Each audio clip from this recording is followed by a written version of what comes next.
ஸ்ரீ சச்சிதானந்த சத்குரு சாய்நாத மகாராஜ கி Jai.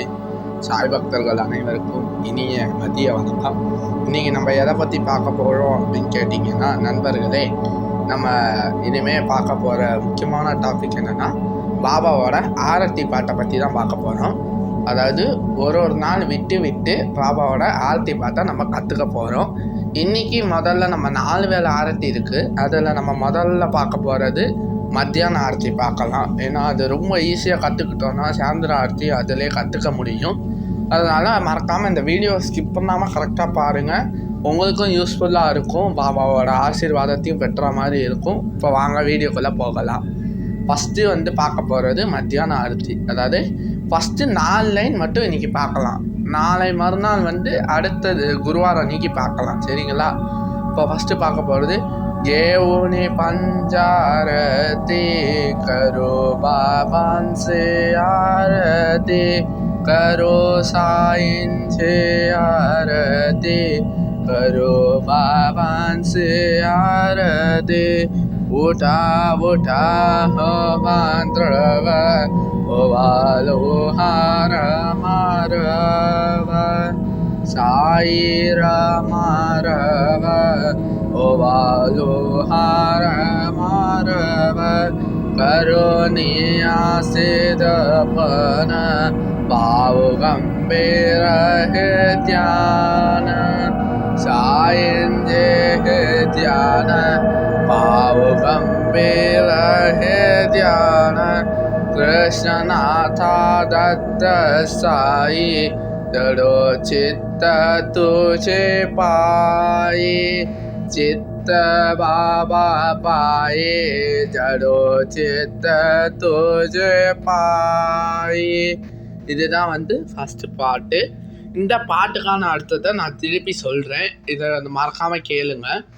First ஏவுனி பஞ்சாரதி கரு பாபான் சே ஆரதி கரு சாயின் சே ஆரதி கரு பாபான் சே ஆரதி. அதாவது இதுக்கான பொருள் என்ன அப்படின்னு கேட்டிங்கன்னா, அதாவது பாபாவுக்கு பஞ்ச ஆரத்தினா 5 விளக்கு திரிய வச்சு தான் பாபாவுக்கு ஆரத்தி எடுப்பாங்க. அதாவது அதில் என்ன சொல்கிறாங்கன்னா, நான் பாபாவே, நான் உனக்கு 5 ரக விளக்க வச்சு ஆரத்தி எடுக்கிறேன், அந்த ஆரத்தியை நீ ஏற்றுக்கணும் அப்படின்னு சொல்லி தான் ஃபஸ்ட்டு கேவுனி பஞ்சாரத்தின்னு சொல்கிறாங்க. ஓகேவா? அடுத்து உட்டா உட்டா ஹோ பாந்திரவ ஓவாலோ ஹார மாரவ சாயிர மாரவ ஓவாலோ ஹார மாரவ. ரெண்டாவது என்ன சொல்கிறாங்கன்னா, எழுந்திரு, தூங்காத, எழுந்திரு. அதாவது ராமனோட மனைவி தூங்குறாங்களாம். ராமனோட மனைவியை எழுப்பி அவங்கள விட்டு ஆரத்தி எடுக்க சொல்கிறதுக்கு தான் உட்டா உட்டா ஹோபான்றவ அதை தான் சொல்கிறாங்க, சரிங்களா? கருணியா சிதபன பாவு கம்பீராகே தியான சாயிஞ்சே தியான பாவு கம்பீரஹே தியான. அதாவது நம்ம இப்போ ஆரத்தி எடுக்கிறோன்னா மனசை நம்ம ஒருமுகப்படுத்தி நம்மளோட சிந்தனைகள் எல்லாமே பாபாவோட சிந்தனையாகவே இருந்ததுன்னா, நம்ம ஒரு நிமிஷம் கண்ணை மூடி பாபாவோட தியானத்தில் இருந்தோன்னா நம்மளுக்கு பாபாவோட உருவமே நம்மளுக்கு ஒரு நிமிஷம் கண்ணில் தெரியுன்றதை தான் 3ஆவது லைனில் சொல்கிறாங்க.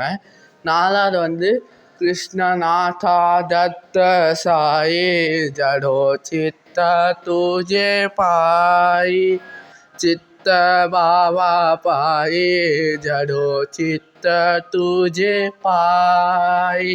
அதாவது 4ஆவது என்ன சொல்கிறாங்கன்னா, கிருஷ்ணரை பற்றி தான் இந்த 4ஆவது லைனில் சொல்கிறாங்க.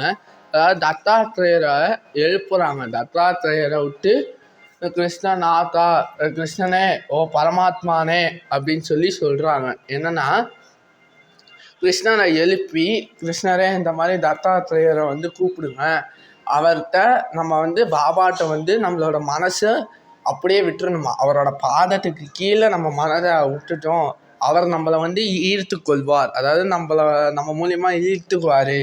பாபா கிட்ட சரணாகதி அடையணும். சரிங்களா? இதுதான் நம்ம முதல் பாட்டு. இதை மறக்காமல் இந்த வீடியோவை பார்க்குறவங்க லைக் பண்ணுங்கள், ஷேர் பண்ணுங்கள், சப்ஸ்கிரைப் பண்ணுங்கள். நம்ம நெக்ஸ்ட்டு வீடியோவில் ஆரத்தி சாய்பாபான்ற பாட்டோட உங்களை நான் சந்திக்கிறேன். உங்களுக்கு வாட்ஸ்அப் சேனல் குரூப் வேணும் அப்படின்னு சொன்னீங்கன்னா கமெண்ட்ஸ் பண்ணுங்கள். நான் கண்டிப்பாக குரூப் ஆரம்பிச்சிடுறேன். அதில் நான் மத்தியான ஆரத்திக்கான PDF போடுறேன். இந்த மாதிரி வீடியோ தொடர்ந்து வரும். மறக்காமல் இந்த சேனலை சப்ஸ்கிரைப் பண்ணிவிட்டு கடைசி வரையும் பாருங்கள். நடுவில் மட்டும் பார்த்துட்டு விட்டுறாதீங்க. அப்படின்னா பாபாவோட பாட்டையே கற்றுக்க முடியாது. அதனால் பாபாவோட பாட்டை கற்றுக்கணுன்னு ஆசையாக இருந்ததுன்னா கடைசி வரையும் பாருங்கள். ஓம் சாய்ராம், ஸ்ரீ சாய்ராம், ஜெய் சாய்ராம். நன்றி, வணக்கம். மீண்டும் அடுத்த வீடியோவில் சந்திப்போம்.